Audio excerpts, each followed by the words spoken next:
RawMikeRichards.com. Music provided by Laugh at the Fakes. We're going to showcase some of the music, too, because these guys are outstanding.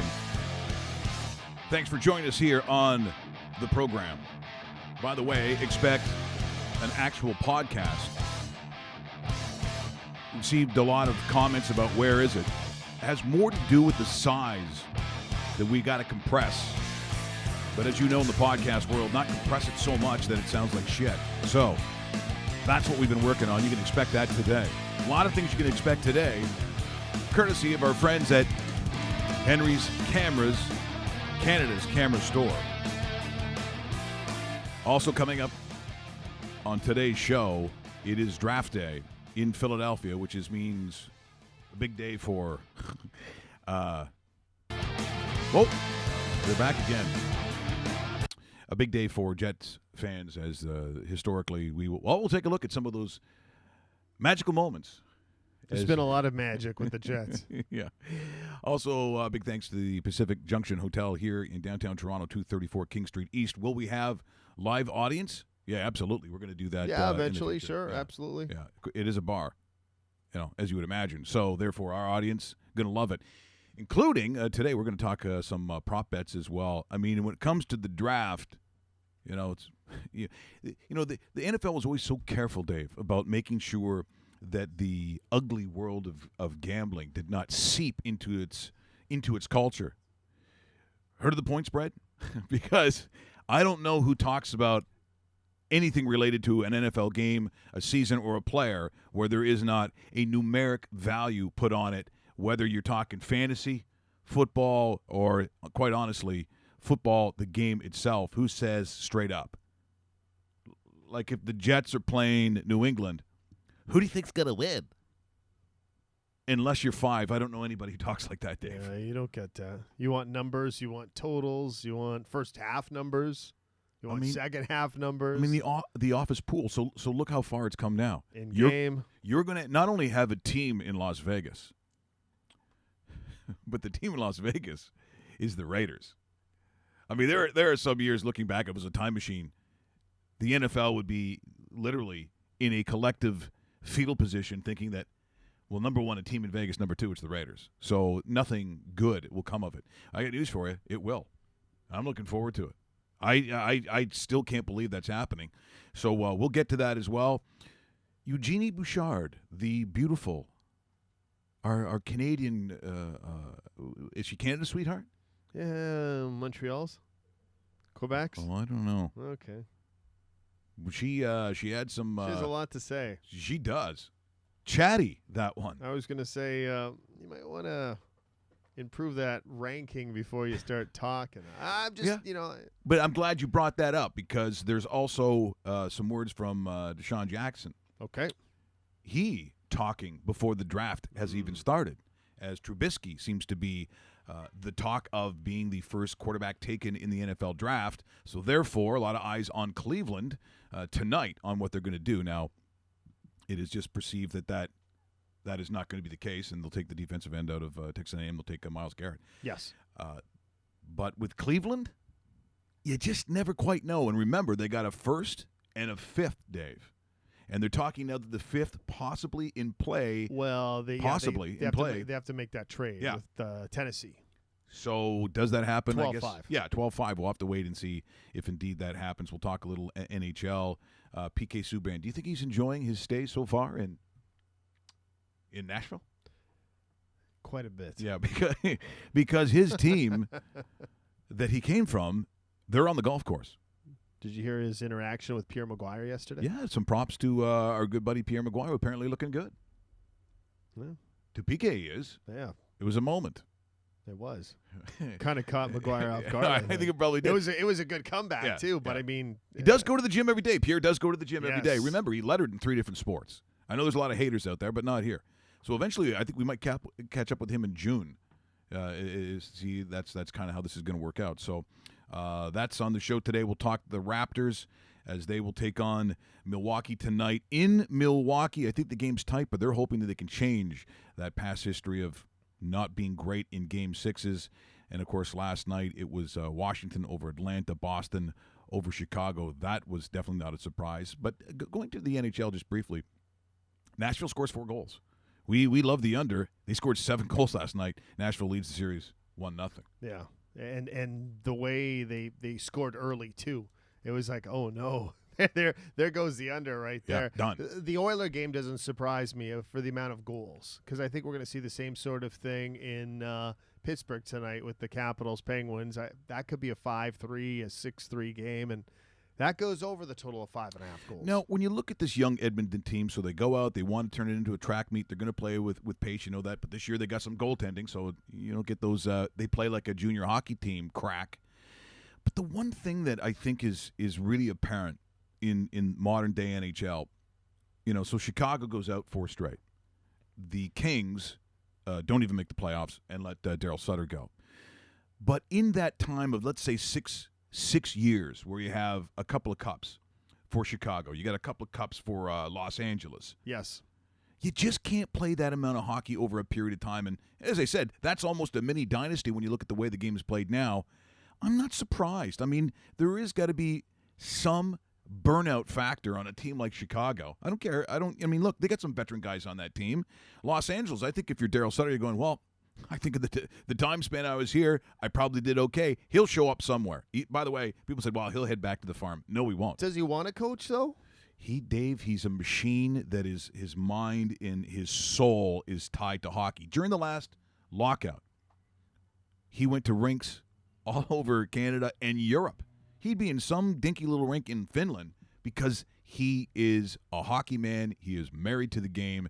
So at some point where you know, you would just think, like the comment you just made, a lot of people were like, well, what else do you got to prove? I mean, what you did in Los Angeles is spectacular, like it truly is in this modern era. So if you wanted to go back and get involved in rodeo, which he loves, but I think he's going to show up somewhere else because I can't see Daryl Sutter not being in hockey. Well, there's some vacancies out there, and I'm not trying to put a link to it because I don't think this is truly going to happen, but if Dean Lombardi takes a position with the Buffalo Sabres as a general manager or something like that, which is probably a strong rumor, maybe he brings Daryl Sutter around again. They did it in San Jose. They did it in Los Do they go to Buffalo?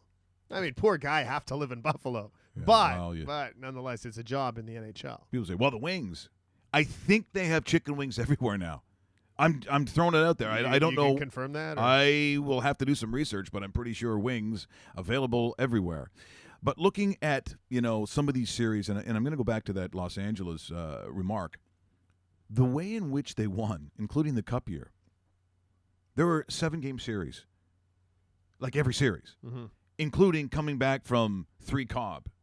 So the burnout factor, and of course they also beat there was a real physical style to what Los Angeles did. The only thing sometimes I look at when I see the West is by the time you actually get to the final, do you run out of gas? So if Edmonton continues to have games like that, is there a concern? And people say, yeah, but they're young. This is a team that is plateauing, or may not plateau as they get closer to a final. Is there a danger of the teams in the West, and I always sort of point to the West because they kind of play that way more, that there's not enough gas in the tank by the time they actually get to a final? Great question, because you know what? Maybe you could say that this year about the East as well, just because of what the Penguins and the Capitals could do to each other. That's fair, absolutely fair. You know, and whoever comes out of that, chances are they face the Rangers, which is technically, let's just say it's Pittsburgh. I think it's Pittsburgh, to tell you the truth. So they go Columbus, they go Capitals, they go Rangers, for argument's sake. That's 3 division rivals, like 3 Metropolitan Division rivals that they have to get through to face the Western Conference representative. It takes a toll, right? I mean, after a while, you're kind of just, the injury list obviously doesn't exist because nobody reveals it. But as soon as that series is over, you're putting 3/4 on the team on something because of what the complete, gas effect of just being worn out. You're gassed. You're finished. Well, I can guarantee in the NBA or the NHL offices, if Ottawa gets in, it will be shit. I can hate those guys. They're not. No one cares. No one in the States knows where Ottawa is. They probably pronounce it Ottawa. And I got to be honest. I don't want to see No, I don't Ottawa wanna see do. I Ottawa. mean, Yeah. we're not fans. We're definitely not fans. Now, getting back to what the big moment tonight is in Philadelphia, you have to realize that over the years, that Jets fans, and Dave is one of them, so he can probably speak to this. There have been some painful moments as the commissioner approaches the podium and announces who the Jets are taking. In some years, like Ken O'Brien probably wasn't a terrible pick. No, it wasn't a terrible pick, but I'll have more on that. Okay, so let's just have a little flashback on the magic of the New York Jets and the Jetheads. Johnny Lamb Jones, wide receiver, Texas. I think it's a good selection, but a very surprising one. UCLA running back Freeman McNeil. As a season ticket holder of the Jets, I'm going to boo. Jets take the first-round selection, quarterback Ken O'Brien of California, Davis. Everybody said if Marino was going to be around at that time, they'd take Marino. Obviously, the Jets know something that, the people up here don't. New York Jets first-round selection, fullback Roger Vick, Texas A&M. New York Jets first-round choice, Jeff Lageman, linebacker, Virginia. It's obvious to me right now that the Jets just don't understand what the draft's all about. The New York Jets select Blair Thomas, running back, Penn State. The New York Jets select Johnny Mitchell, tight end, Nebraska. So New York becomes tight end.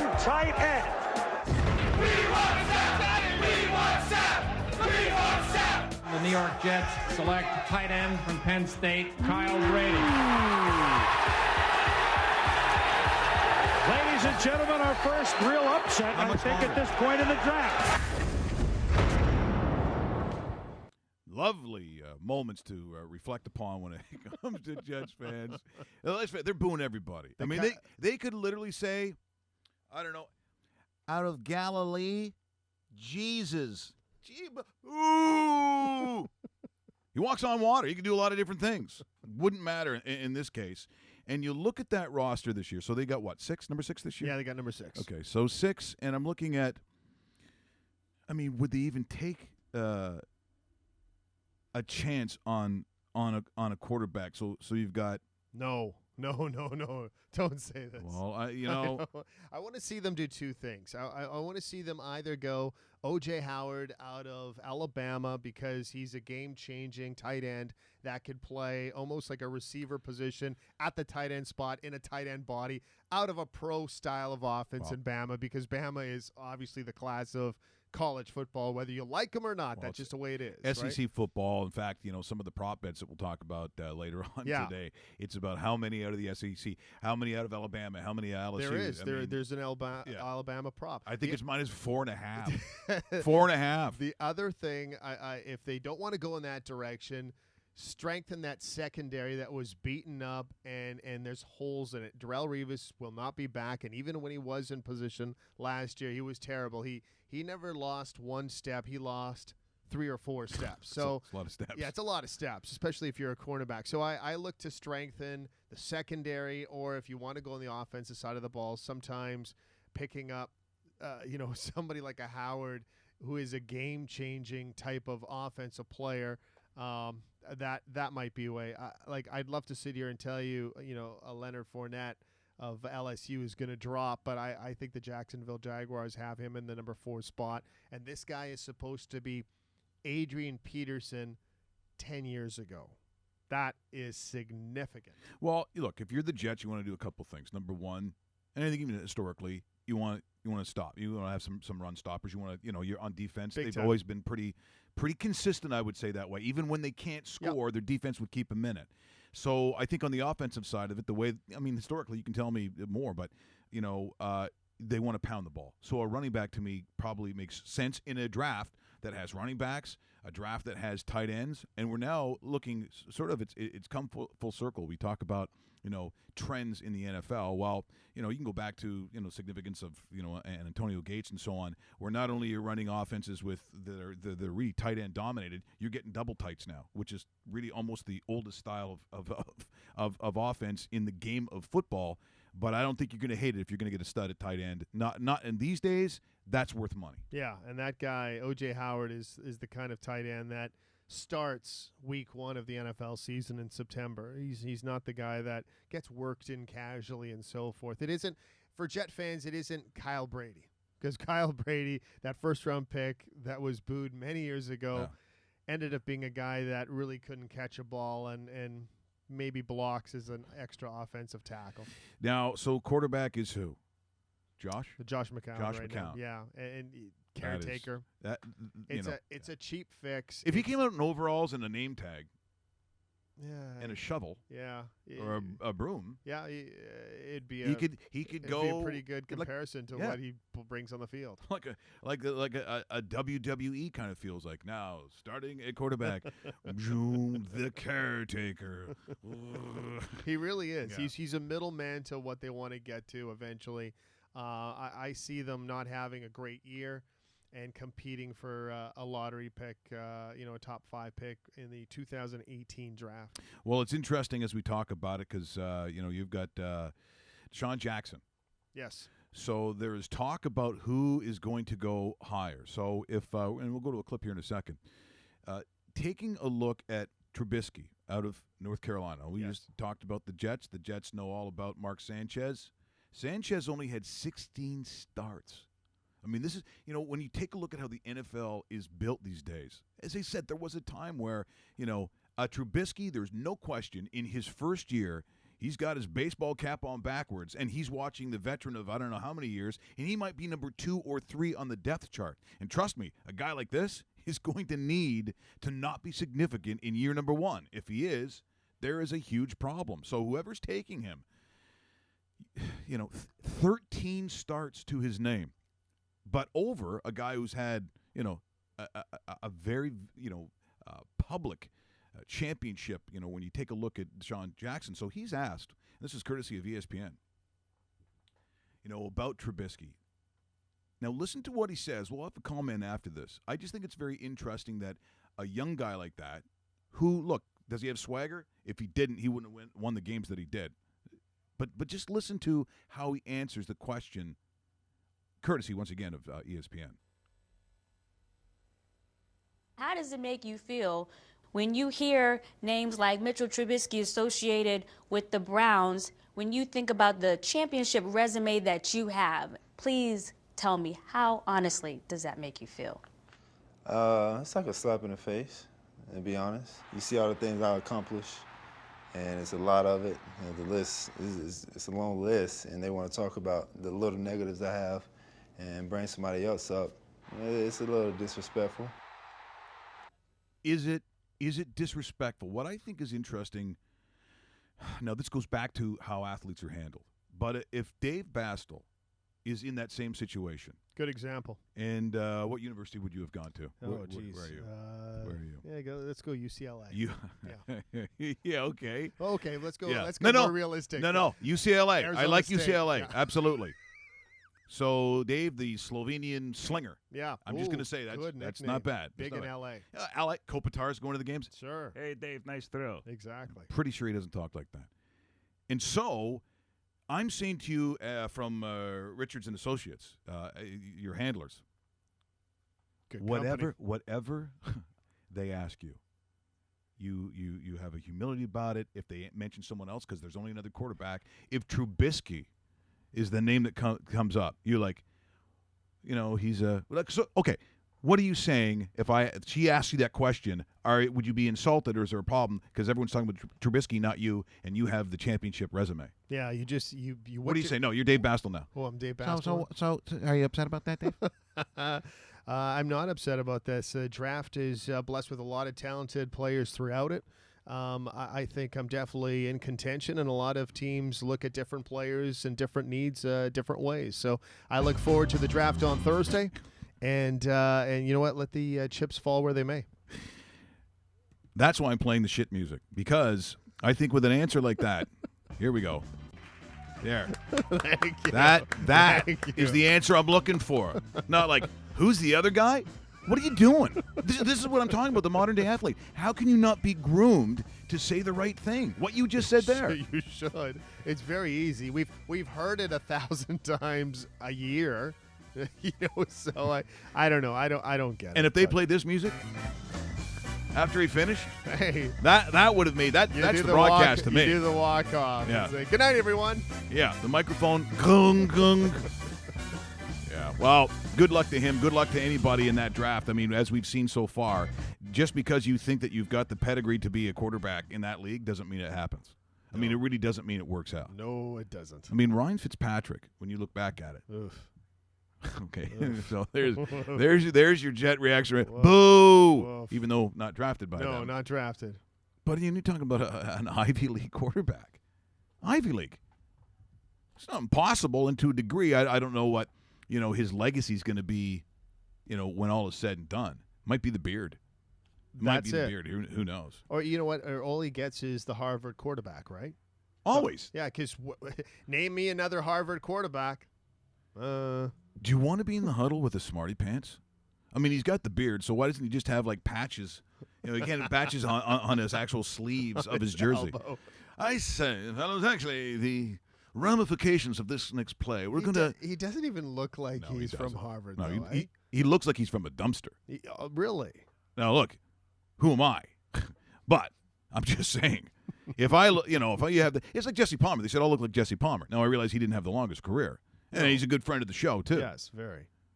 Yeah, he never needed to be on The Bachelor. That's the one thing I asked him. Why'd you do that?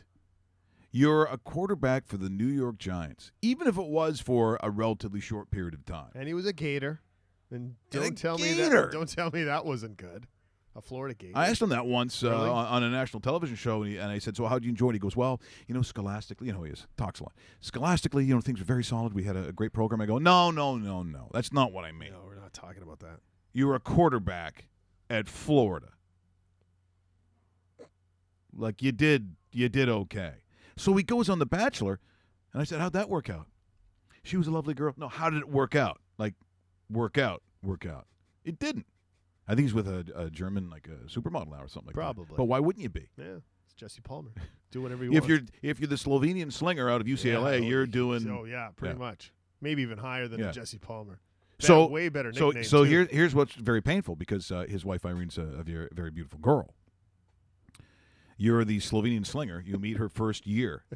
You're a freshman on the team. Yes. And she's like, Irene, I won't even, because all my impressions of women are horribly insulting. I was going to say, you're going to hear about it. And she said, Now, and again, she's very straightforward. This is not a flighty girl. This is she was like, so I guess she would probably say something, oh, yeah, you're the quarterback as a football. So you think pretty high of yourself, I'm guessing. Like, she would say something like that, I think.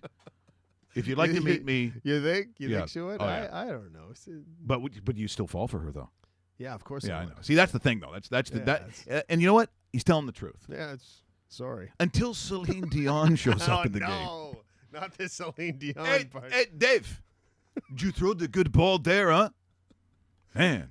Celine sounds a lot like Patrick Waugh when he was 20. Taking a look at the French world now. This is French world. This is a little. This is look. Here we go. Now. We probably have to cue this up, Russell, if we're going to take a look at the Jeannie Bouchard. Like, I don't think we cue this up to where the question's actually asked. There's some British guy. I don't know what it is. Sometimes in sports, just because the guy's British and has an accent, it doesn't mean he's smarter than all of us. It's a really bad perception, too. But people it instantly is. think it is. It's like, no. And they get away with things like, remember, Jeannie wins, Jeannie wins one of the matches in Wimbledon, and the guy at center court goes, hello, give us a twirl. Yeah. Give us a twirl. Like, if that was in North America, whoever said that is getting destroyed. Absolutely. Absolutely getting destroyed. In this particular case, as Jeannie's Army, I think that's actually what they call themselves. That is actually.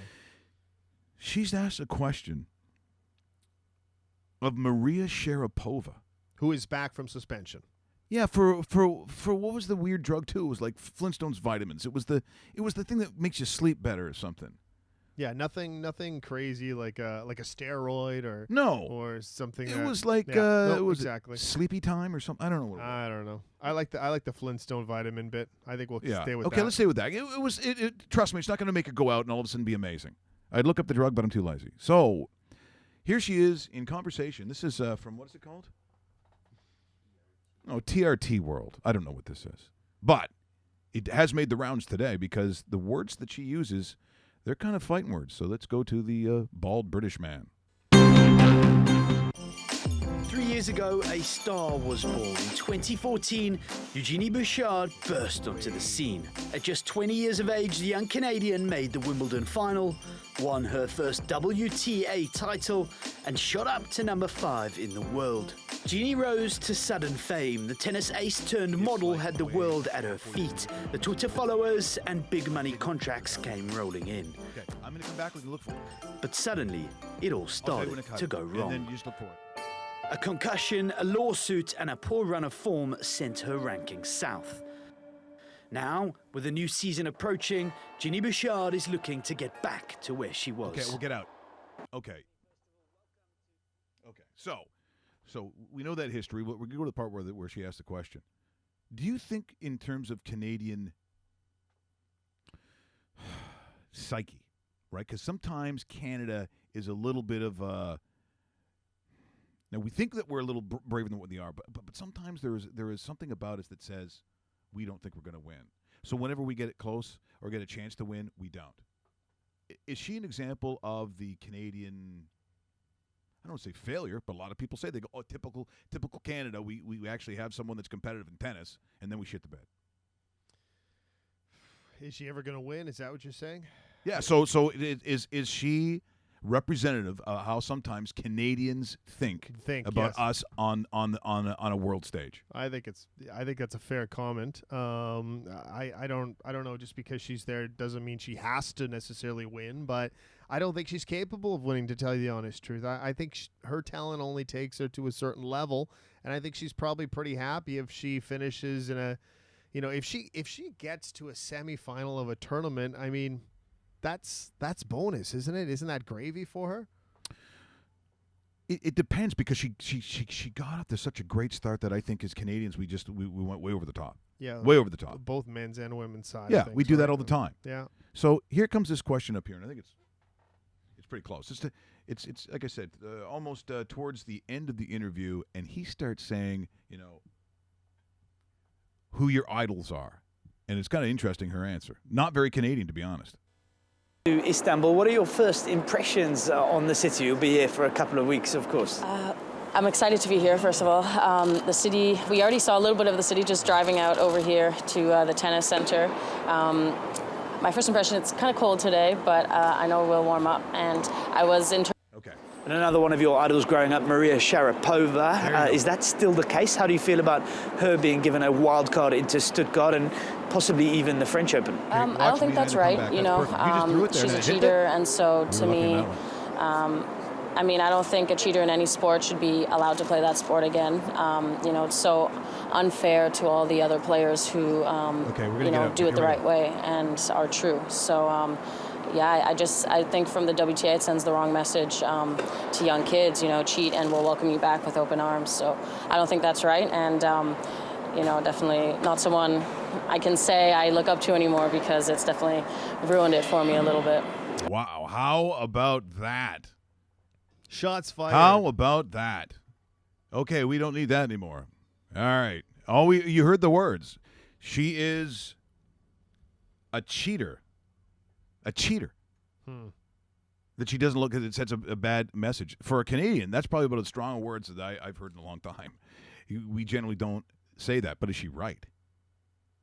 I don't think she is right, just based on what the drug actually was. And it's one thing to sit there and say, if you're a Major League Baseball player, saying, Jose Canseco cheated. He Barry Bonds, cheated. There's certain players that cheat. And the obvious benefit in that particular sport, looking at both of the gentlemen that you just mentioned, the body size, which drastically changes. But for Maria Sharapova, I mean, I just don't know if you do yourself any favor by pointing the finger at somebody, especially someone who has established themselves as an actual champion and a winner. Correct. I don't know, if, and trust me, I don't want to see Maria Sharapova altered at all. In fact, if you really want to solve the thing, this is just my idea. I'm going to throw it out there. Maybe wrestling, I think, is if you really want to fight, then I say fight. Interesting. Tell me, before you roll your eyes, tell me that you're not buying a ticket to that. Of course you are. I mean, but looking at Jeannie, the way that you're really going to change people's minds about that is you got to go out and you beat everybody. I mean, to her, that's the one thing. When you fire out stuff like that, then like the Williams sisters, then they go out and they normally kick the shit out of somebody and then they win. They probably don't need to say anything. No. I just don't know if she garnered herself any favors by saying that. I don't think so at all. The other thing, too, is I'm very curious to see, not that we'd ever see or anything like that, but in women's tennis and men's tennis, you share the locker room. In the PGA, you share the locker room. So could you imagine being at... Could I imagine sharing the locker room, Dave? Is that the question you're asking me? No, that's not the question. I absolutely could. I'd have all kinds of oils and nice-smelling things and flowers and Prosecco. And, wow, okay. Yeah.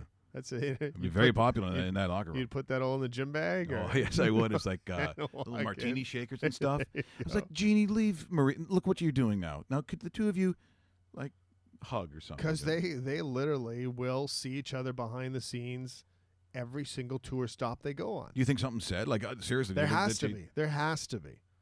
And it'd be kind of interesting to see what happens. See, we get all excited now because we think cat fight. That's what we think.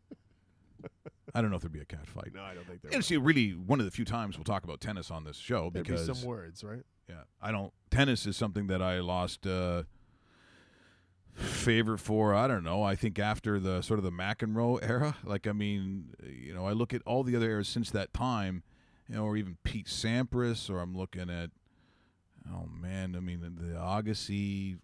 At what point? And of course, even though Federer, by all accounts, and him, it doesn't hold. I used to get up in the morning. I don't know about you guys, but I used to get up in the morning and watch. If it was like Borg and McEnroe, and I'm in high school. I'm in high school when this is going on. It was always early in the morning. So you're Sunday morning. Yeah, so you're Wimbledon finals. That's after the Saturday where stuff was going on. It's high school. You're maybe just coming in. We would watch, myself and the Beaverman. Once again, the Beaverman back in this. We would sit there and watch that stuff. Have you been engaged by tennis? Not for. When's the last time that you said, "Okay, I really want to see it"? Because people will argue, how can you not like Roger Federer? He's actually supposed to be a pretty good guy. It's just too. I don't know. I have watched a lot of Nadal Federer in the past. My wife enjoys tennis, so that sometimes comes on if they meet in the final, right? It's one of the. I think the last time I actually paid attention to a tennis game match was, I think it was last year when whatchamacallit here, our Canadian guy. So Milos Raonic. Yes. So for Canadians, Yes. that was a big thing. Yeah, Russell, you're shaking your head. Yeah, Are you a tennis guy? I watch Milos. You like Milos. Milos makes it to the final. You're watching. So all eyes, right? But see, there's another guy that when an injury or he doesn't go as far as we think, immediately we throw up, we're Canadian failures, which I think for, when you look at men's tennis and just how, it's so top heavy with 3 or 4 guys that you can never beat. Or it seems like it anyway. Well, right? I think it might be easier on the female side, honestly, on the women's side, to actually win one of these things as opposed to knocking off one of those heavyweight guys on the other side. I just think it's a very difficult task. And, of course, we're talking 5 sets again. Now, that's when that whole conversation about do they deserve the same kind of money? And, that's an argument for another time. But there's your magical tennis update. I just thought it was really interesting that Jeannie. Hey, you surprised me. Yeah, we're talking about tennis. Yeah, but all of a sudden. We tried our best to stay away from tennis. But then I was thinking, it might be. Here's a nice comment. By the way, you can tweet us, Raw Mike Richards. Yeah, at we read Raw these Mike things Richards. out too. Here's one from Jim. You look sweet, Mike. Guinness T-shirt rocks. It does rock. I could really go for a Guinness today, right now. We can do what we want. It's the internet. Why are we not drinking? Look where Suds is. Look where Scott Sutherland is. Behind the bar. Yeah, There's a shock. I'm shocked. Yeah, here's our good friend Chris. Said nobody. Chris saying Jeannie Maria cage match. I'm in. I get that. And now there's a lot. Here's one from Moots. Nobody cares about Jeannie anymore. She's proven where her drive is directed. And see, I think that's a fair. People are thinking she more than likely. Oh, Sud's got a beer too, cold beer. What a bastard. Well, we're sitting here doing this, working so hard. Actually, we're not doing any of that. So once again, tweet us. We'd love to hear from you today at Raw Mike Richards. And, of course, simple. David Bastel. But fair. Yes. Is what they want to say. By the way, it's funny when we talk about some of these sports at this time of the year. So, again, the NBA coming down. We've got the NHL playoffs and, of course, Major League Baseball just getting underway. Golf, at some point for a lot of people after the Masters, and the Masters is huge, and let's call it what it is. In North America, that is the start of a lot of things for guys. I even saw Suds. Don't say that I didn't. He was out by his car when he came by the house this morning, and he was practicing his swing. He was practicing his I said that the other day, right? Guys are just sitting in the middle of the road. He's practicing, and I don't know what that swing was. Like, was he punching something out close to the fringe, or like was he just angry at a mosquito? I couldn't tell exactly what that swing was. You know what? Guys practicing that shoot 110 shouldn't be practicing, right? Yeah. They should be quitting. Yeah. Not even. Look at the time of the morning, drinking a beer and faking that he's on. I don't know what's going on in his lifestyle. I really don't. Going to play a lot of golf this year? No. Because I played. I'd like to say yes. I played 0 for the last 2 years. Well, the last tournament we went and we win. Yes. We're not making that up. No. We hadn't played in years. We go with our good friend Tom Harley. Yes. And we go in the Mississauga Steelheads golf tournament. The Steelheads. And we dominate. And we win. Speaking of dominating, Mississauga's having a great time in the OHL playoffs right now. They're doing well. They swept the Petes. Yep. And the Petes were a good team. They Very took out Dougie Gilmore's Kingston Frontenacs efficiently in the Steelheads. By the way, if and let me just throw this out there, and Tom will know exactly what I'm talking about. Look, I'm not a mascot guy. We talked about it the other day. I really I don't see the excitement. It's not medieval times. He's like, look, it's a talking gorilla with a like I don't know what the amusing part is. It's a chicken. It's a whatever. If you're called the Steelheads, and I don't care what part of North America you're from, or where you're watching from, or listening to today. There we go. If a giant fish-like mascot comes out, we're on the golf course. What do you think the nickname of the mascot should be? So I go up, and the big mascot comes up and is like, "Hey, you guys, want to have your picture taken?" I'm like, "Hey, how's it going, Steely?" Steely. You're the Steelheads. It's obviously, I didn't go. Look, high school was a disaster. I go to Fanshawe College. Literally, that was like a special needs school. How could I not do well? I mean, I did great. I think after every test they gave you like a sucker or something. It was not that hard. That's pretty good. I go to Ryerson, and it's a real school, and I get into trouble because in the guy who's the dean of the radio and television arts program, I never went there because the class started at 3, went from 3 to 5. It's just, I'm sorry, it's too late. I can't do 3 to 5. I've been in class since probably 10, and you really think that I can't. That's first call for alcohol. I'm not going, and because I'm so ill prepared, I write the final exam in fake Chinese. I'm not making it up. I could do it right now. Fake Chinese. So they asked me to leave, but I still know that Steely has to be the name, and he goes, "No, it's Saga." Yes, it was Saga. That's right. I go, Saga? You listen to me, you freak. It's the Mississauga Steelheads. No one really cares about Mississauga part. It's more about the name. You're the mascot. Oh, yeah, it's Saga. Well, you're an asshole. Dick, loser, fuck off. Like, I mean, that's what the exchange was like. That was the conversation. I was there. Every time the mascot would go by, fuck you. Hey! that was warm. Because you don't usually get those kind of mascots, right? No, now he's aggressive. He's all aggressive on me, and it looked like a dolphin. Yeah, not a what was it? What's a steelhead? Is that a trout? Is that a trout? It's trout. Okay. And now people go, no, it's not. Technically, it's a salmon. Shut up. Steely is a trout. Fishing people know. See, that's what I thought it was. You know what? If you want to, here's what I they didn't know. want to say it. I'm not up to date on my fish mascots. Okay, okay, we'll get to some of your tweets a little bit later on. For the Raps, they will face Milwaukee. Win or lose, Dave. The Raptors Game 6 in Milwaukee. Raptors. Okay, you know what? Hold on to that. We're going to show a little promo. Okay. We're going to come back like they do in radio. We'll come back on the other side with Dave's answer. But what we're going to do on the website now. So I normally would call it archives. But Ben from Avi Studios like, actually, Mike, hold on. Just hold on. It's on blog. If you look up blog, you're going to see some archived material. This one in particular is Jose Maria Olazabal versus the world. And now this comes in, Dave, do you remember the Ryder Cup? Yes. Where it was, I think it was Leonard, wasn't it? Was it Justin Leonard. Justin Leonard, who, speaking of where are they now? He's still on tour, actually. You just never hear of him. Because I'm sure I saw him underneath the gardener this morning washing someone's windows for a piece of gum. He seems to like to pack up his tournament on Friday and then head to the next one. Well, who wants to play the 4 days? Really, Dave, it's a lot of golf to play. And so he, in that Ryder Cup, makes this magical, almost the last great moment you can think for Americans. The Americans, the U.S., the Ryder Cup has not been their friend. Long putt. And as he makes the putt, you remember all the girlfriends and people standing by? They run onto the green, right in front of the line, because the putt was crazy long. So we thought that we would redo it. This was back in the day. And so this was Jose Maria Olazabal versus the world. If you go to www.rawmikerichards.com, click on blog, and then you're going to see a bunch of these things. But we thought today we'd show you just a little piece of Jose Maria Olazabal versus the world.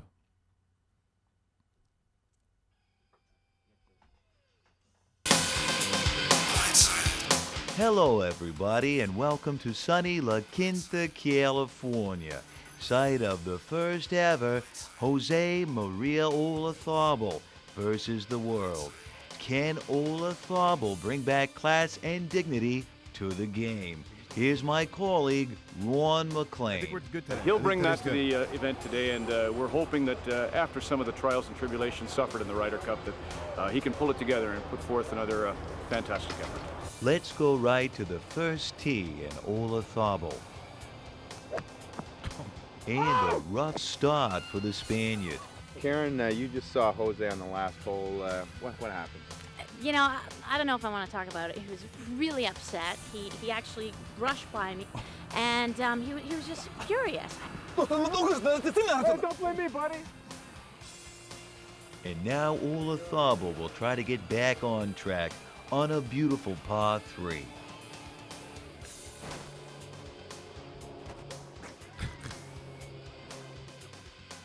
Yeah, he threw his club at me right? and went off in the woods that way, spewing Hispanic profanities all the way. It's just something else. That, of course, once again, available on our www.rawmikerichards.com. Look under blog. I think eventually we're going to change it to archives. Why does Ben use the word blog? I don't know. He doesn't know. Actually, he does know. You can also catch my date with Meg Ryan on there. That worked out pretty good. Don't be shaking your heads, people. Why so angry? And then a moment with Pinball Clemens, actually including him speaking fake Chinese. It's a thing. I'd like to thank our friends at Henry's Cameras, Canada's camera store. Also here at Eggplant Pictures. They are the guys who are helping us get this thing off the ground. Remember, this is only show number 4. Show 4. And next week is going to be a very, very busy week, including, I believe, a couple of actual Hall of Famers, those who have been inducted into the NHL Hall of Fame. So we're looking forward to that. And once again, Avi Studios, here at Pacific Junction, 234 King Street East, downtown Toronto, on what is so far a very pleasant Thursday. And nothing has burst into flames. No, nothing yet. As we look forward to it. And nobody's been complaining about audio levels or video levels. So that's good. You just said that now. I know. Here. You guys want to use the microphones, the X25Js. My God. Don't be like the golf people. Now, Here's the one thing that's good about I heard with the PGA. They're trying to eliminate the narking, they should. the snitching, which And is they probably should. one of the worst. Disconnect the phone. Can you imagine in like a real sport like football? And they are going upstairs as apparently someone named Stu from South Bend, Indiana has called in and said that there was an illegal. Upon further review, talking to Stu, like it just real sports shouldn't have people snitching from their other people's basements. Time out. If I'm betting something, and something doesn't go my way, I'm calling it. I'm sorry. Well, Dave, I'm sorry. But you've thrown in our caveat. Money first. Okay. Gambling money first. Because if I'm burning my time watching Jacksonville, Tampa, and somebody's clearly offside that cost me 3 points on a field goal. Well, you know what? Yeah. Yeah. I don't think that's not the first time that's happened in that sport either. Yeah, this is Louis. You got to take that field goal back. Upon further review, the goalposts were moving in such a way. Thank you. Yeah. All right. Thank you. I've never seen the reverse on a good. Yeah. Speaking of numbers, and we definitely want to get that today. Looking at draft props, at some point, look, do I have a problem? Of course I do. You've seen some of the parlays I win on. Very few people win on Uzbekistan. Very few people win the over-under on a Qatar game. I have bet on Burkina Faso. I have done this. I've looked at women's ping pong and thought, what? I don't know what the action is on that. I wonder if I bet on Sung Young Ling. I've thought about this. I haven't. But I have never bet on a draft prop. Is it something you would do if you're listening or watching? Is that something that is of interest to you where you feel you need to do that? Yes. And I'm about to give you an instant winner Okay, right well, here. let's see if I'm going to try something here. I'm going in. Let's see if somehow I can bring in some exciting music for draft props. Ooh, draft prop. Yes. Draft props brought to you by Henry's Cameras. If you've got a nice neighbor, we've got the camera. Good promo. Dave? Good promo. Okay, here we go. Total number of University of Alabama players selected in the first round. Oh, God. It's an over-under of 4.5 players. I will tell you this. There will be 5 Alabama players drafted tonight. 5. Well, and imagine, there are some schools who have never had 4 guys drafted from their school ever. In the history ever of the school. I will tell you this. O.J. Howard, Jonathan Allen, Reuben Foster, Marlon Humphrey, Cam Robinson will be drafted tonight. That is 5 Alabama players. What's the overpay? What's the over? I think it's a -120. Oh, so it's really low. Yeah, so it's not. But you know what? Under is even money. So do you really want to? Do you know what I mean? So. But when you started that, you know what I really enjoyed about that particular thing that you did there? What's that? You almost did a Howard Cosell when you started. I don't have. Yeah, you said.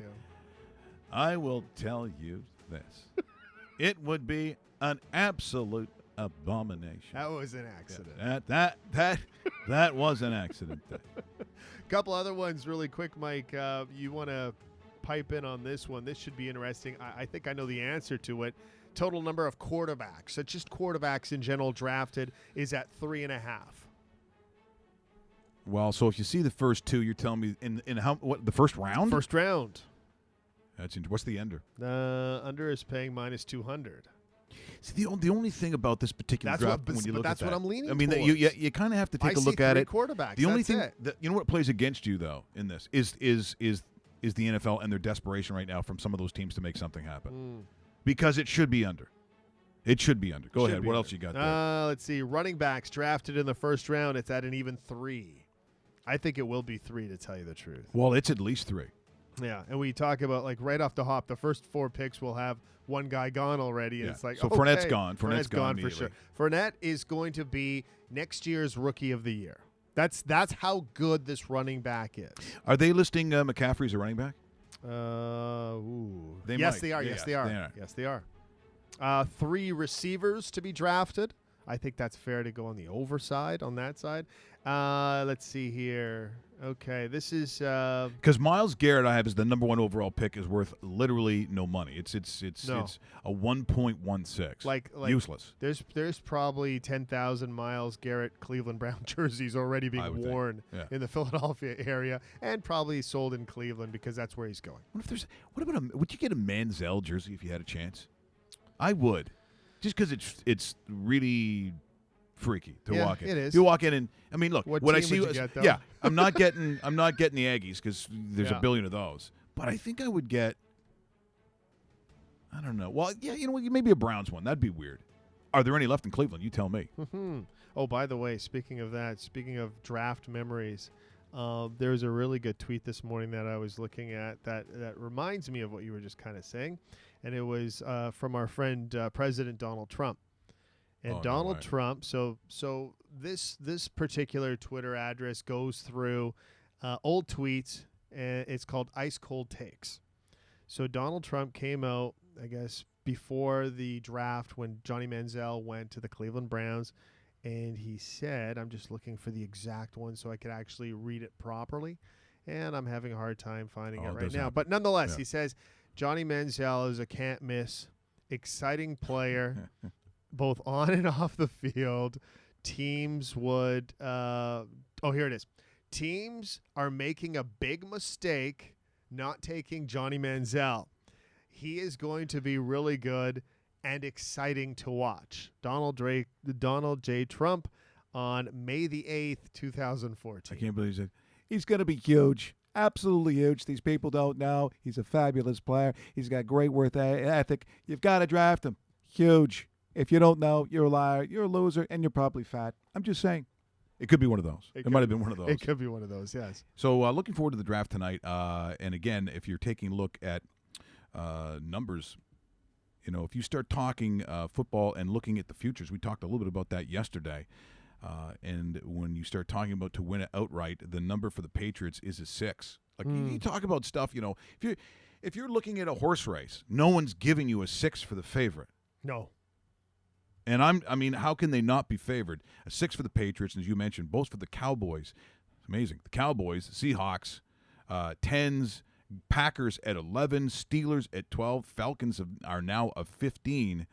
How interesting, the Broncos at a 17. There you go, Kevin Gibson. There's your big thrill of the day. Congratulations. Too bad they don't have a quarterback to throw the ball. I was going to say, I'm looking at him going for a top 7. Yeah. With no quarterback. Why would you burn your money? At least if you're going to burn your money, at least put it on something like this. I don't know, maybe the Seahawks or the Packers. The Steelers, based on health and sometimes guys who aren't suspended. I can see that as well. You're listening and watching www.rawmike.richards.com. Remember to subscribe to the site. If you go to it, very easy to do. The numbers seem to grow each and every day, which, again, such a new project. This is a very interesting thing for Dave and myself to be doing as we broadcast live from the Pacific Junction Hotel, 234 King Street East. As the weather gets nicer, we're thinking of maybe going to the upstairs studio. It is outside where we get the broadcast overlooking the city, which is pretty cool. And, of course, there would be beverages available. This is what we have done.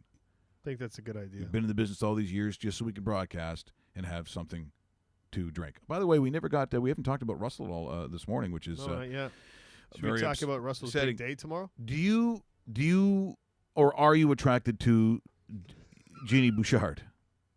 Of course we are. You know what? And I think we can all agree that is there you go, awesome Russell. thing. Have you ever sent her a message? Have you ever done that? So I'm saying maybe a text and or a piece of paper where the letters are cut out from different magazines and newspapers. You have not. Okay, very good. I think that's fair. See, that's surprising. I thought the answer was going to be I different. thought the answer was going to be yes. That's okay, though. I've Do been you wrong. like Maria Sharapova better than Jeannie Bouchard? No. You like Jeannie Really, better than eh? Maria? That's interesting. Oh. If you could be with both of them at the same time, would you do that? Yes. The answer is yes, and I think I think we're all saying yes. Yeah. Remember, keeping in mind, Dave, that this is a fantasy world, and Irene, we don't need. Speaking of sending hate mail, please stop sending it to me. Do it. Yeah. Do we have an actual post office here that we don't people could send? We don't need it. But there are. I mean, and here's the thing. People go, the sexism in tennis is terrible. You sound like Luch. They shouldn't be talking about how pretty the girls are. Is that so? Really? Is that so bad? If two guys are playing tennis or whatever, or archery in the Olympics, Dave. There you go. And some guy's a striking young man from Bolivia. That's never happened. It's terrible. They just said he was good. Everyone just relax. It's okay. Is Eugenie Bouchard a beautiful girl? Of course she's a beautiful girl. I mean, Russell has told her that with over the phone with a piece of paper over the mouthpiece many, many times. He has. It's okay if someone's considered to be attractive. This world's got a pickle up its arse, I swear to God. Just fuck off. Just take it easy. Everyone just step it down a little bit and just let everyone breathe. But that's what I find with just sort of the anger when it comes to comments that are made. Now, when you want Jeannie Bouchard to spin around at center court and show how pretty her dress looks, well, you might bring a little wrath on that one. That might be a little too far. But I really don't think the guy's got, like, mirrors on his shoes. And Russell was telling me all about that stuff. He's got some inventions that are just unbelievable. That was one of them. He's clever. He's probably the smartest guy on King Street East right now. And George Brown's down the way, too. George Brown is down there. There could be some smart people there, too. Taking a look, we were going to get Dave's feelings on the Raptors and got sidelined by the Bouchard-Sharapova cage match that we like so much. Looking at the Raps, do they get through a Game 6? Do they win tonight? We looked at the numbers on that one, too. And by the way, if you like any other margin, so six on one side, 6 on the other. So you're getting plus 5.5 and minus 5.5 at the same time. If you think that game for either team is under 6, that's the pick you want to take. That's what it is tonight. Right now, as the line stands, I believe it's still minus $1.50. It still is. Yeah. Paying a 1.9. Yeah, and I'm taking the Raptors plus the point. I just like what they did last game. I know it's never happened before. The Raptors actually winning 3 straight postseason games, and they've had some hiccups in Milwaukee, and this team never seems to actually play a balanced game 3, 4, 5 games in before they have a clinker and a clunker. I just think something happened last game where this change is over. They'll wrap it up tonight in Milwaukee and await the Cleveland Cavaliers. Well, Norman Powell's a great story. I don't know if they necessarily expect another 20-point plus night from him. I don't know, but in retrospect, since they've moved him to start and then have Jonas Valanciunas coming off the bench, it certainly worked, and they didn't have an answer for it. But that also sort of reads into the way that the NBA game, and I guess you could say basketball as a whole at the higher levels, they're going smaller. I mean, if there was a day where you had your 7-footer and he was stationary for the most part, I mean, you could have that inside-outside sort of game that's going on. But now they are expecting that if you're over 7 feet, you better have some feet. You better be agile. You have to be able pretty much to make that 13, 14-footer. And some of these guys, as we know now, they're shooting threes. Mm-hmm. They're shooting threes. It's a really different kind of game, and each and every year it seems to get a little smaller, which means the pace of the games pick up. And so if I'm taking a look at, sort of the model that we see in Golden State, and maybe they win it all this year, do you like it? Do you like the fact that it's not an old school style of just your giant guy moving across like a low post, and that's the way the game's played? Do you like the fact that it's a little smaller? I don't mind it. Because anytime I could see Steph Curry in a highlight reel, it's almost like a better defensive version of what the Phoenix Suns were when Steve Nash was there. Do you know what I mean? Like they could blink and put up 130 on you, but they could also stop you. See, that was the problem with the Phoenix Suns, and I always thought maybe one day they'll figure it out, but you know what? They'll score 120 and allow 140. So, I mean, the big strength of that is always taking the over on the Phoenix Suns at that time. But I don't know. There's something about this Golden State team. I think they run away with everything. And I think once they get an Eastern Conference opponent, I think they run them down as well. Again, the old guard and how brilliant San Antonio's been. But all right, Tim. Tim and Manu and just, thanks for coming. It's like a dinner party where at first it's really good, and then they start telling that story again. Well, one time in my village, when you found the banana, yeah. Okay, look, boy, it's late. Boy, it is. Oh, I think everybody has a friend that repeats stories. Would love to hear the banana story, Manu Ginobili. Honestly. But and I know Tim's shocked. You mean we're leaving? Yeah, you're leaving. Just leave. Yeah, thanks. I'm not paying. No, I'm not paying for a cab. I'm not paying for you. You have a salary.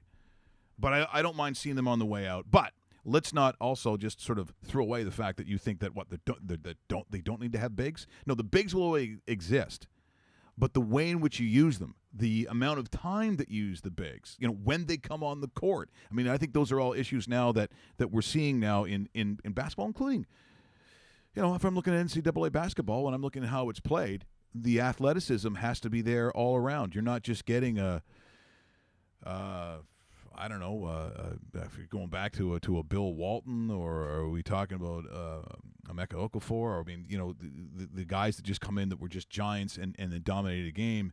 I mean, I think that has changed, and I do like the pace of basketball. But looking at, by the way, Schroeder last night, who kept the Hawks in it. It was a very strange game, watching the Washington game. But Dennis Schroeder is from Germany. That's the worst accent of all time. I don't even know why I even attempted it. But holy God, was he sitting there just dropping threes. I thought at one point that, as much as I thought Washington would win that game, he got a little tight towards the end. But, see, Dennis Schroeder, 6'1". In the NBA, that's tiny. You're a midget, if you can even use that word anymore. I know people are mad about that. I don't know. You're probably not allowed to. Midget. The Celtics looked pretty good, too. So, playing the kind of basketball that I don't mind watching at this time of year. Give me something engaging, because at some point, I got to be honest, folks, I just can't watch a ton of baseball. And not every game is going to be, 15-12 the other night in Colorado? Something like that. Not going to happen. So you're not watching any of this doubleheader against the Cardinals today with the Blue Jays in St. Louis? Pitching Casey Lawrence and Matt Latos. Reverse order, Matt Latos, Casey Lawrence. Where Casey Lawrence. How long is he going to stay in the league? Not that long. No, not that long. Even when you look at Coughlin the other day. He might be on the show next week. Yeah. Because he'll work behind us here. But the moment that Coughlin has, which is what I think is so amazing, because people think that he's not very good. Yeah. He's going to have one of these moments that when they do the sports reel 20 years down the road, the flip over Molina is going to be in it. And you know what's crazy about that, too? Coughlin is also a former National League Rookie of the Year, has a World Series ring. Okay, that's weird. But people will remember what happened. Sure. I'm not remembering the so that Rookie of the Year, was there like one other rookie? I don't think there was anybody. And he was on a boat with Dustin Byfuglien and just never made it back for the award ceremony. Where are those guys? Poor Dustin Byfuglien. Do you think he ever gets rid of that? Didn't he fall asleep? But he was asleep when they came and got him on the boat. I don't know. Like, leave him alone. People are so shit these days. I like Buff. I'm not talking about his boating. I'm talking about his on-ice performance. Yeah, you're gonna hate if he's on your team and he stands in front of the goaltender. Just do that for me. Yeah. I don't got a problem with that. But Minnesota too. That's another. I mean, I went down there for I guess it was the entry draft. It was the entry draft. Yep. The Twin Cities kind of a cool place, and I got to admit, Target Field is a great little ballpark. It is. It's really nice. The only thing you're kind of sitting there going, well, in April. You might hit some weather. Yeah, I'm just saying. Yeah, it's Minnesota, right? It's the Timberwolves. So they're hooked right up to one of the hotels. So you don't even have to. I mean, you're thinking in advance of how shit your weather is when you go. We got to make sure that nobody dies on the way to the game. So we're going to put like an indoor tunnel over roadways so they can go right from the hotel or the bar right in there. It's a great idea. But they have designed that, like aside from the hockey, the rink, which is in. That's in St. Paul. That's in St. Paul. Yeah, XL Energy Center. But you've got an interesting little corridor there, and what they like to call in the States, we don't call it this in Canada, gentlemen's clubs. I'm like, gentlemen's clubs? Are we allowed in there? Like, you gotta have a top hat, and do you have to do a lot of bowing with a cane? Like, I don't know what it is. And then some of them, because of the rules, it's so weird. I've seen this in Dallas too. When they say gentlemen's club, so it's like all nude, live nude. You can bring your own booze or something. No. Yeah. It's really? They charge you a lot of money because they can take it off, but they can't serve alcohol if the girls are taking, in particular, I believe, the bottoms off. Isn't that how it works?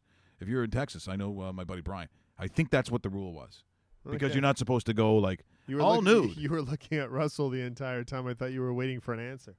Is that true, Russell? You know the strip joint rules. He rules Fillmore's. He apparently. does. Oh, yeah. Dominates. Yeah. Okay. Yeah. The king of Fillmore's, they call him. Wow. Yeah. I didn't know that. Yeah. No, there's a lot we don't know about Russell. And we'll get to know too.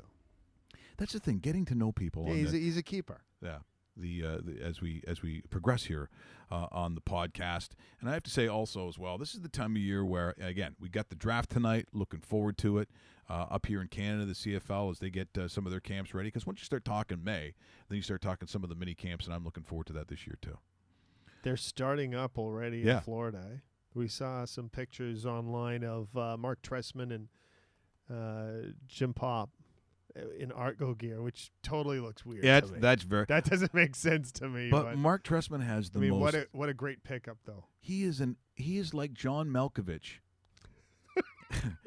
In the line of fire or something. I don't know. He got those glasses on, and they had a press conference, of course, in the States. So he went down with Chicago. Then where was he? He was the offensive coordinator. Baltimore. And with Baltimore. Yep. Comes up and has that press conference, and they're like, "So what is your first order of business with the Toronto Argonauts, the CFL team here in this city?" Well, I want to make sure that the young men are accountable. I was like, oh boy. I don't think. Hold on, mommy.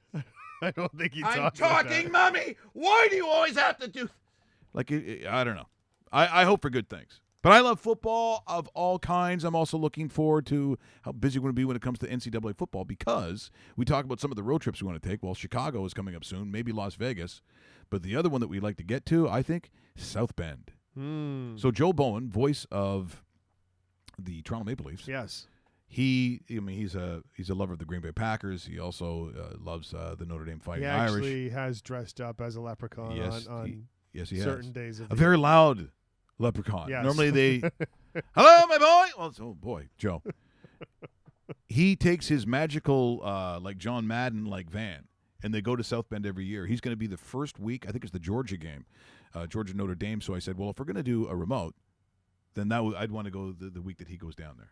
That'd be very So that's cool. like September the 7th in there Okay. somewhere. Yep. And, of course, our very good and lovely friend, Lisa Varga, lives in South Bend. I didn't know that. Yes. Our friend who also has been on a little show I like to call Homeland.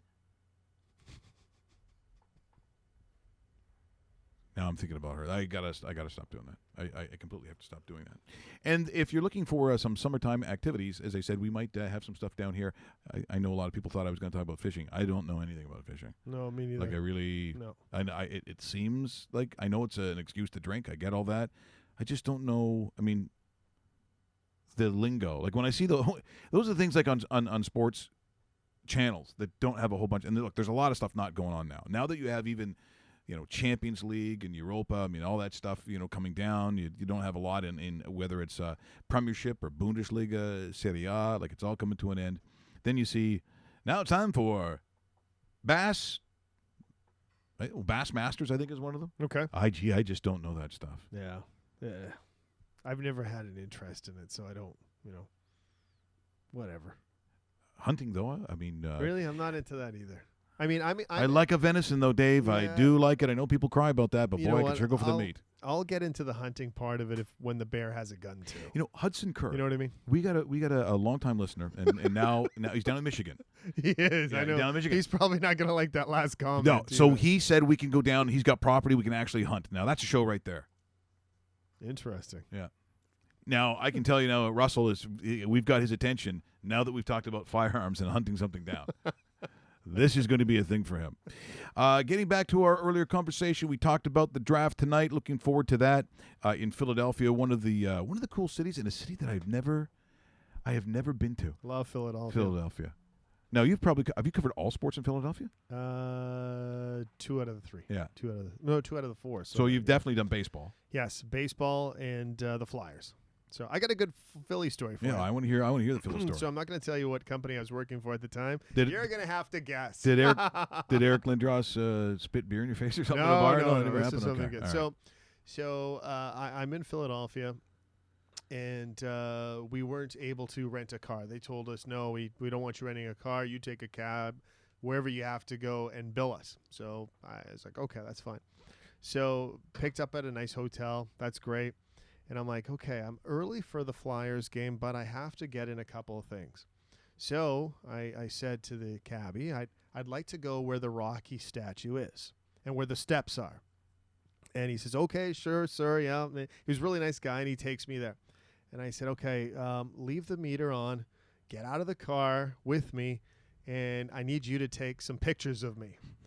I'm not joking. So, okay, is he okay with this? He's okay with it. I'm wearing all my clothes, okay? So anyway, we take a whole bunch of pictures. I climb the stairs, make sure I get all the Philadelphia scenics, and then I'm like, okay, I need the best Philly cheesesteak sandwich in Philadelphia, and I don't want to go where the tourists go. I want to go where the locals go. Okay, sir, let's go. Boom. We go there. See, that's a good call, too. I would do that. Yeah, so we do that, take some more pictures, et cetera, because I had to get my Philly experience in this car ride. And then I'm like, okay, now we have to get to, at the time, it was right beside the Spectrum, because the Spectrum was destroyed a couple years later and so forth. So let's go to the Flyers home facility, because in Philadelphia you have the football, baseball, and hockey rinks all sharing the same parking lot, which is really cool and very convenient. It's really smart. It's smart when you think about it. It makes a lot of sense. So we got dropped off, and I add the tip, sign off, do the old company credit card, $135.00. Okay. That was my cab fare. Now, if you actually did the cab fare from hotel to stadium, it probably would have been about $30. Yeah. So, but you know what? That's the price of doing business, right? Yeah. So you got the experience as the reporter. You were able to talk about it. Bingo. Did you get shit when you got back? No. No, really? No, honestly. Oh, that's yeah. Today. Yeah. Oh. Don't be doing that to ESPN. No. Oh. And also being released today. Jeez. That's terrible. That's a terrible story. It's a bad right? story. Like we had a couple of buddies some in of the there names, too. Yeah. I mean, man. But in the world of broadcast now, you know exactly what's happening. So there's Ed Werder, who's been doing this job since probably the late 70s, late 70s. He's like the best of the best. And he's a fantastic human being. And so you look at that and probably the salary that is garnered by doing it for so long. Mm-hmm. And in this day and age, they're like, we replace Ed Werder with, Sudsy or whatever, who's terrible and no experience. True. But, they're going to look for these young guys. He can't even spell Cowboys. No, that's why he says Suds. That's why he Yeah. doesn't even say Scott Sutherland. And they want these guys to be young. They want them to be cheap. And guess what? You got to do extra stuff too. Like you can't just be an announcer. You can't be just a field reporter. Right. You've got to do your own editing, and you probably got to do a blog, and you got to do all kinds of shit now. That's right. They want you doing every possible thing. Yeah. So Philly, a town I got to get to. Chicago is also one of the great ones. But I got to be honest, when the United Center first opens, Yep. and we go down and we do a remote out of the Drake Hotel, which was very cool. I mean, it was just one of the classic old hotels. And actually, doing that morning show with me at that time was Joe Bowen, and that's loud at that time of the morning because they're in because the time zone changed. It's like an hour earlier. Yes. So instead of starting at 6, now he's starting at 5. Is he that loud that early in the morning? Hello. Really? Yeah. Eh? Like he was born in a pipe factory. Wow. I don't know why he's that loud. Well, actually, I kind of do, but I'm not going to say it. So we do this show. I go to the United Center, and I'm sitting there watching him and our buddy Kenny Daniels. Yes. So Ken's doing the thing, actually along with Gord Stellick. Because one's doing the TV. Man, you got a good group there. Kenny's doing the play-by-play, and then Gord Stellick is doing the color. Yeah. So they said, would you be our second intermission guest? And at the United Center, where the play-by-play booth is, you can see almost touch the top of the heads of the people in that first row should they stand. So Kenny goes, well, we got some celebrities in the booth here for our second intermission. By the way, Bob Cole, what did you think of that game? Oh, I got to tell you, Kenny, those Leafs, they were playing like they wanted to score and win. And guess what? They scored. I don't know if they're going to win, but they're trying. And people are like, the fuck is who's saying that? Foster Hewitt's with us. Well, Dave can't. I'm doing all these weird voices. It's like it's back in the day, right? So it's like, hey, Pee-wee. Well, well, look, it was all this stuff, and people are like, what is that? So we have a fun time. I get to see how guys actually. And here's the thing too: whenever you go to one of those celebrity auctions or a silent auction or one of those nights where you get to pay money, if the play-by-play thing comes up, you got to do it. As much as long as we've been in this business. To see some of these guys, and of course, I had the chance with Peter Maher out in Calgary, but I never got in the booth with some of these guys. Him and Mike Rogers, I never did it. If you get a chance in your city to do it, you got to do it because it's so interesting how the color guy reacts a lot of times with his hands and so on before he actually jumps in, how they actually work together. So the game is over. I'm walking out. I can see the old Chicago Stadium where they've just demolished it because it was just sort of down the street a bit and off. But it's not the greatest area in Chicago. No. To be walking around. Correct. And, of course. 100% correct. I'm so goddamn naive. Like, I'm such a small-town guy, so I'm like, all right, fellas, here we go. Let's go to what was it? What do they call those clubs? The Gentleman's Club? Is that what was it? The Dollhouse. Let's go to the Dollhouse. So I'm walking down like, doobie, Scooby-Doo, and down there, of course, the cops, like no sleeves, right? Big arms, big gun, and gun. He goes, where the fuck are you going? I'm like, I was just, where are you going? Are you Canadian? Yeah, I was just going to go to, what, the Gold Club? Dollhouse? Yeah. If you go that way, he says, if you go that way, you're going to get raped. Do you want to get raped? It's like, the answer was no, no. Like, I had to think about it. No, the answer is no. He goes, get up here, I'll get you a cab. Don't go that way. I'm like, wow. Apparently that's the wrong way to go. Good for business, yeah, eh? It's like, went to Chicago. Could you imagine, Hank? Do I want to get, okay, I'm going to go no. Yeah, we're going to make an X on that one. Yeah, so me and I can't remember who was with me. Might have been, was it my brother-in-law Louis? I can't remember. Frank Palermo, there's another story too. An Italian guy who got into a Chicago Bowl game with he picked up one of those accreditation things. Yeah. What do you call lanyard? Yeah. That thing. Yeah. He said he worked for the BBC. He's from an area known as Woodbridge here in Toronto. Ayo! Like this is Frank Palermo and his friend Peps. And they go to the game. They go, excuse me, accreditation? Yeah. I'm Frank Palermo. What's your affiliation? The BBC's. Oh, they have more than one, eh? Goes in. First place he goes is the media area. What do you think they're serving? Pasta. Oh, perfect. So he goes in there. He's like, oh, this is shit. No, people are telling me what because I'm not there. I have no idea. We've taken him down to actually go see a hockey game. He's gone to a Bulls game and is getting in for free because he works for the BBC's. Watches the game, eats all the fucking pasta, and he goes down to the locker room. And who's playing on that team that year? You know who it is. Yeah. It's MJ. 23. So all these microphones. Hey, did you think – and how – like I've never done the job, but how people stick those microphones in. They get a big mouth, and then look away.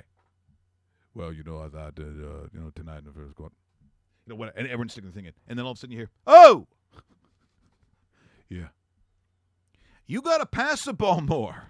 Hey, guys are open. You're not passing the ball. And he's like, who you with? BBC's. Okay, that was it. He was out. He was gone.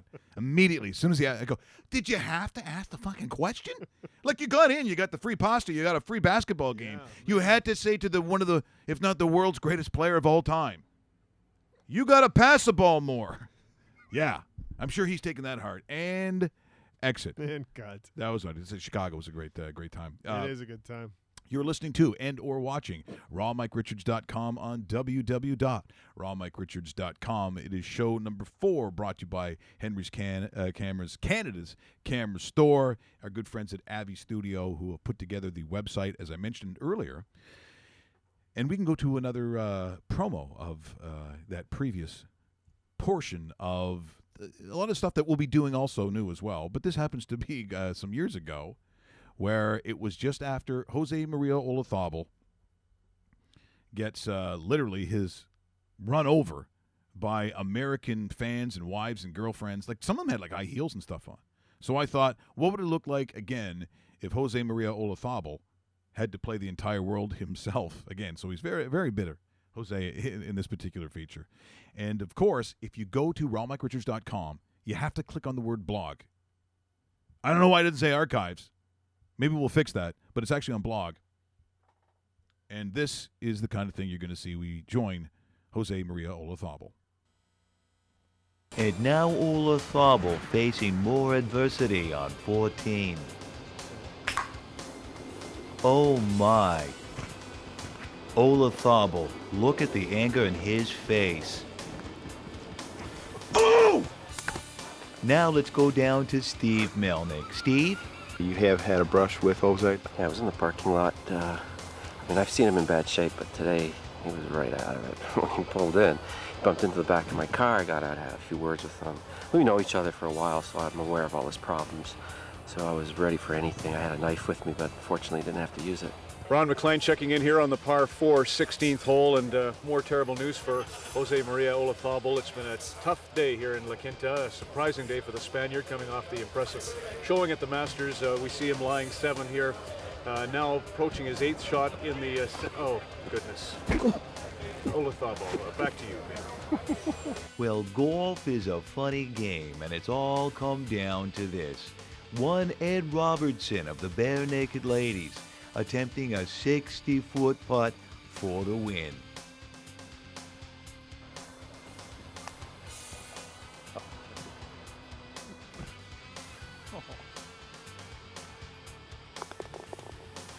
And can you say deja vu?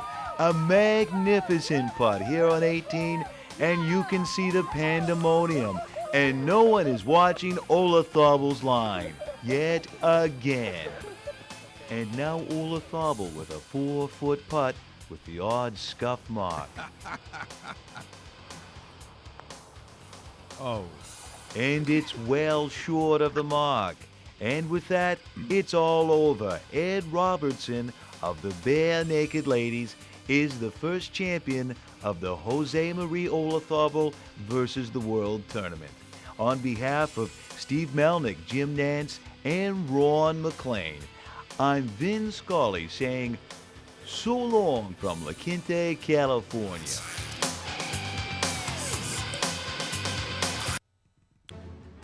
Yeah. NHL playoffs. Oh, 2000. That's not what's to be played.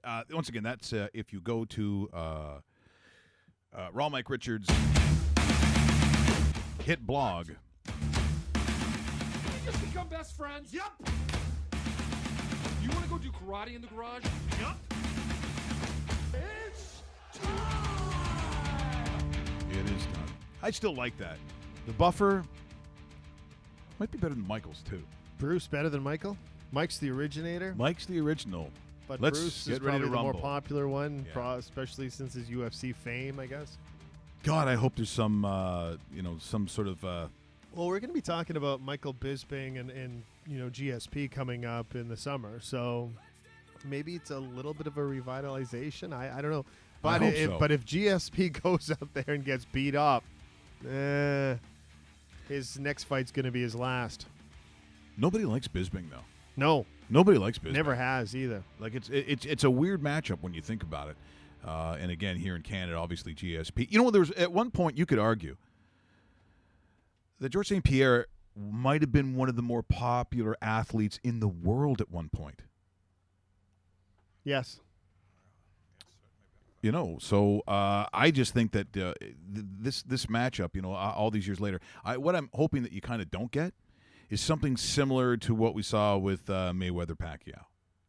Because it's kind of got a little bit of that feel to it. If you had maybe that fight earlier on, but literally, I think physically, it would have been absolutely impossible for GSP to have fought. Mm-hmm. And Bisping wouldn't be the first name that I'd be thinking of.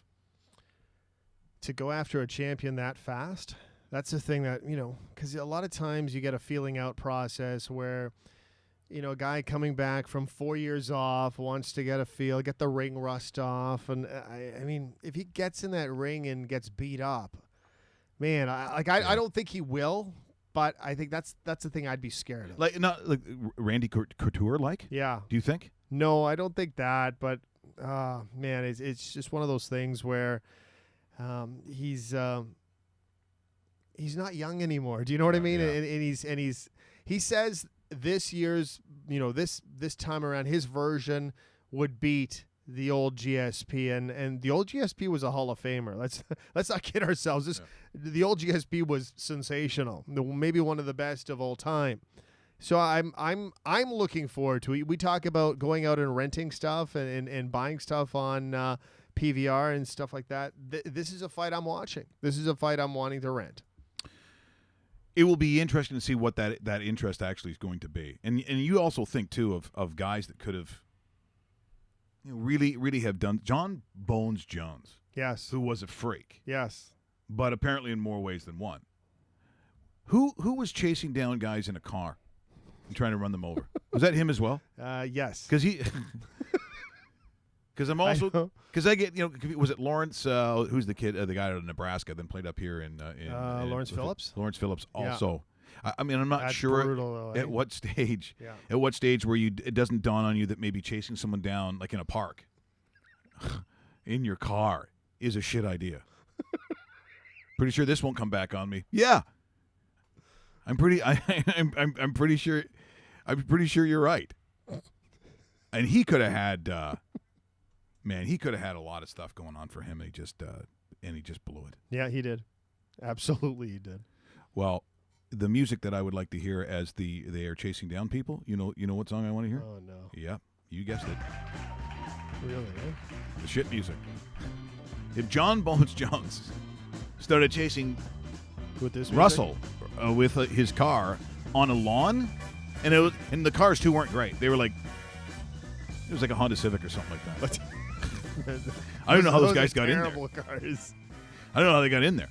Well, but I'm just saying. The older models. But here comes John Bones Jones, and Russell goes, oh boy. There we go, and hit the music. Because John Jones was supposed to be the guy that was going to carry the torch for the next, he was 8-9 years. What, 6'4" or 5? Yeah, and he was just cut. It's like when the time we got a chance when we were doing some stuff with the Raptors, and we talked to James Johnson. James Johnson. When he was with the team at the time. Yeah. Because he was a martial arts guy. I think he still trains. And he's still, kicking over his head and stuff like that. High tower, yeah. Don't get Claude Fag going on the Police Academy movies either. No. He was in like 3 of them. Our good friend Claude Fag, if you know in Toronto. Did he really? Oh, yeah. What did he do? He had like a mustache. I don't know. He was like police. If you're listening or watching, Claude, you can let us know which guy. He was like in 2 or 3 of them because I think they did like 7. Oh, I didn't? Yes. Did you enjoy those movies? Sorry, Claude, but no me gusta. I didn't like them. I thought they were stupid. Maybe the first one you get away with, but number 7. Oh, Mahoney. I mean, there's only so many times you can say that, right? By the time they get to the 7th one, they're on Mars or something. Yeah. Like it's an alien Martian one. And a captain carrying around a fishbowl with a goldfish. I don't know how much that stands as test of time. No, probably it does not. No. But the guy who did the sound effects, like, look at, or all that shit. I hated that stuff. I didn't mind it at the time. And he showed up at Spaceballs, that guy. Yes. Yeah, but you know what? He's probably dead now. One trick pony. He's probably dead. That's what always happens. You make fun of something. They're like, he died in a helicopter accident 2 days ago. Really? Yeah. Did he make the sound effect? Schlump. There you go. There's the big ending. The shit music brought to you by Russell, who still continues to love that particular piece. So once again, as we said, go to the website, subscribe. Next week will be guest week, as nothing has fallen down or broken into flames. So Russell, are we good? We've been good this morning. Everything has worked out. I believe that you've heard everything that we've said on this particular show. Yeah, we're getting through this process. So no show tomorrow, is that correct? Yeah. So is that how that works? We should probably warn people because at 10:01 I'm going to be getting to where's the show? Yeah. So we finally have done our first 4 days, and by day number 4, technically we've got everything in place. Therefore, next week we can have guests. We've got taking a day off. Well, it's just we've worked so hard in these 4 days, Dave, and. As you can see, it's a sunny day behind us, and we are in a bar, and things have to happen. Actually, we have a lot of people meeting us afterwards. So, again, as we move this project forward, we're pretty excited. The fact that we've done what we've done in 4 days is pretty good. This is obviously not a corporate venture, although we have a lot of corporate support And you're going to see probably a lot of that difference next week, including on some of the guests that we have. Remember, go to the website if you want to see some of the other pieces of material that have been recorded that no one's really ever seen beforehand. Pinball's in one of them. See, I'm thinking maybe even getting Pinner in next week. Pinball is one of the saints of Canada. You going to do an impression of Pinball in front of Pinball this time? I think you should. Yeah, I think he's heard it. Yes. And he knows when I do the evil Pinball Clemens that it's not necessarily the kind of Pinball Clemens that he is. I got to find some of those ones too. But I know a lot of the companies will probably try to stop me from airing it. It's just how it is, folks. It's just how it's going to be. We were hoping to have some insiders on actually today as we now figure out a way of phone calls even coming in. But we are eventually going to get, I think, the ability for you yourselves to call into the show when we go live. Once again, that's Monday, normally to Friday, 10 a.m. Eastern to noon, because, I see a lot of people from not only around this country, but there's a couple of phone calls outside of Canada that want to jump into the conversation. We get a chance to do that. I mean, I don't know how much of it we do, but we certainly want the ability when you want to do it that you got a chance to do it. We're also getting a lot of requests for Kahari Jones, too. What, his theme song? Yeah, theme song, and to have him in studio just because he's such a good guy. Kahari is one of my all-time favorites. Kahari's awesome. Ryan Thelwell, too, when I got a chance to meet him a couple summers ago. What an awesome guy. So we'll try to do that Kahari theme song might be one of your best. And you know what? Also, Ryan also had he also had a song, too. I didn't know that. Yeah. Oh, okay. Based on the I Like to Move It, Move It. Oh. Because it showed up in one of the kids' things, so he really liked that. So we will do that as well. But for today, okay, NHL no, playoffs, that's not what I wanted. 2017. Okay, you can't use that one. There we go. What? Did we just become best friends? Yep. Yes, we did. Thanks for joining us. You want to go do karate in the garage? Yep. It's time! Thanks to Henry's Cameras, Canada's camera store. Always a wonderful job they've done. And as you can tell, the last couple of days, I think it looked great. I thought the job that was done was fantastic. Our friends at Avi Studio, go to the website, check it out, www.rawmikeRichards.com. And this time, click on blog. Yeah. And see all kinds of weird stuff. We also want to thank our friends at Eggplant, who have made this possible. Russell Graham, what a week you've had. All kidding aside, what a wonderful job.